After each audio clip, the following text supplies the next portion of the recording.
Imagine two people, same country, same sky, same government, same prices at the same petrol pump, but their lives are completely different worlds.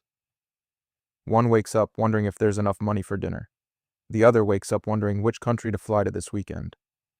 Today, we're going to walk through every income level in India and show you exactly what life looks like at each one. No judgment, just the truth. Let's start at the bottom. You wake up at 5:30 a.m., not because you want to, because the room gets too hot after that, and you need to beat the crowd at the shared bathroom down the hall. Your room costs 3,500 rupees a month. It fits a mattress, a bag, and not much else. Breakfast is chai and a biscuit. Maybe poha if it's a good day. You take the bus to work, sometimes standing for 45 minutes pressed against strangers, because an auto would cost 80 rupees, and that's lunch money.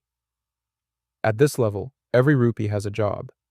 200 rupees for vegetables, 400 for phone recharge, 150 set aside for the village because your family back home is counting on you. There is no savings. There is only surviving until the first of next month. The hardest part isn't the money. It's the invisibility. The feeling that the city is happening around you, not with you. But here's what people at this level have that money can't buy: an unbreakable understanding of value. They know exactly what a rupee is worth, in a way most people never will. This is where most of India's working population lives. You share a 1 BHK with one or two people. The room is yours. That matters more than you'd think. You've got a Zomato account, but you use it maybe twice a month.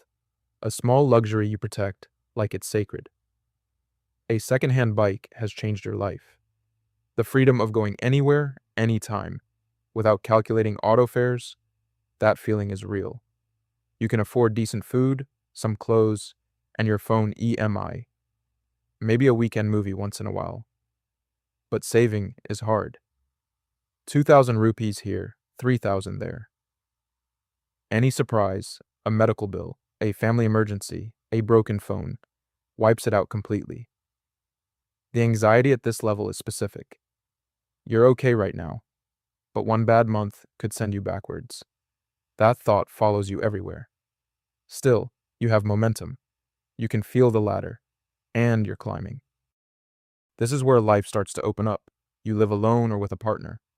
In your own 2-bedroom apartment. You chose the apartment. You like it. There's a maid who comes 3 times a week. That hour she gives you back. You didn't realize how much it would mean until you had it. You can book flights for 3,500 rupees and not feel sick about it. You have SIPs running, a mutual fund. Maybe the beginning of an emergency fund. 3 months of expenses sitting in a savings account like a small but real safety net. You eat at restaurants without calculating whether you can afford it. You just order what you want. But now a new pressure arrives: lifestyle inflation. Every upgrade reveals the next upgrade. The bike becomes a car. The car should be a better car. The flat is fine, but a flat in that area would be better. Keeping up isn't just a social thing, it feels like a financial survival instinct.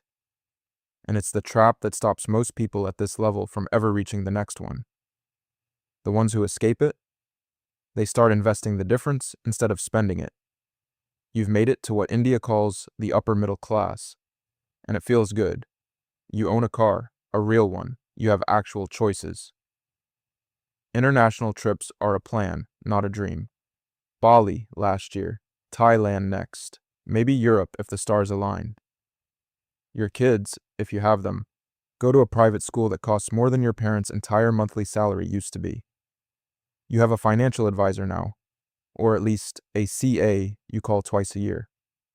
But the invisible weight at this level is responsibility. School fees, parents' health insurance, staff salary, society maintenance. It adds up to a number that would have seemed impossible to spend when you were starting out. And yet, here you are, spending it, and somehow still feeling stretched. The golden cage is real. You have more than you ever imagined. But the cost of maintaining this life means you can't easily walk away from the job, the city, or the machine. Freedom is still a few levels away. At 50 lakh to 1 crore a year, money stops being a daily conversation.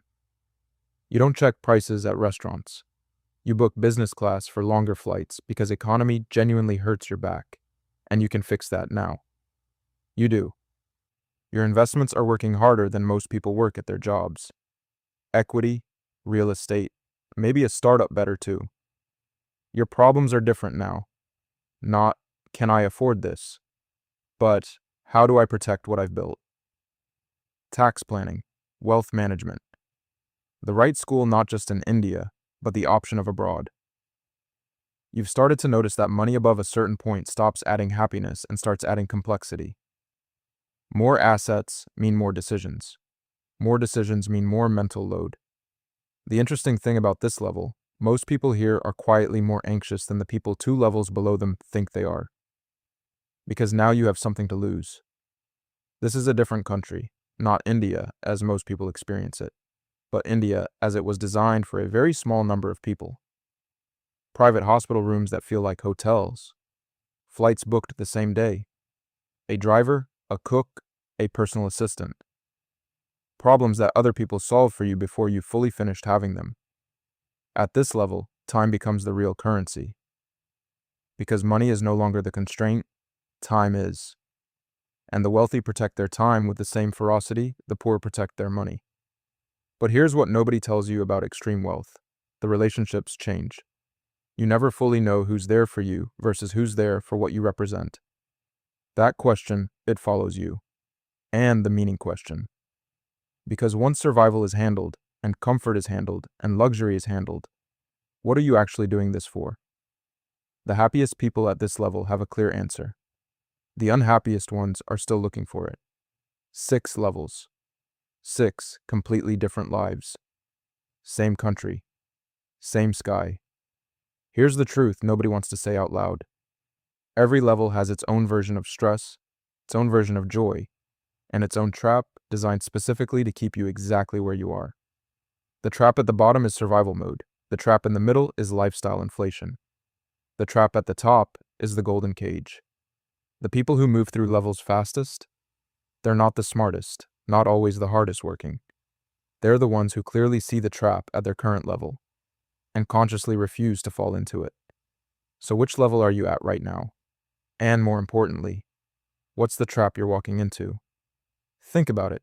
And if this video made you think differently about money, even for 1 second, you already know what to do. New video dropping soon. Subscribe so you don't miss it.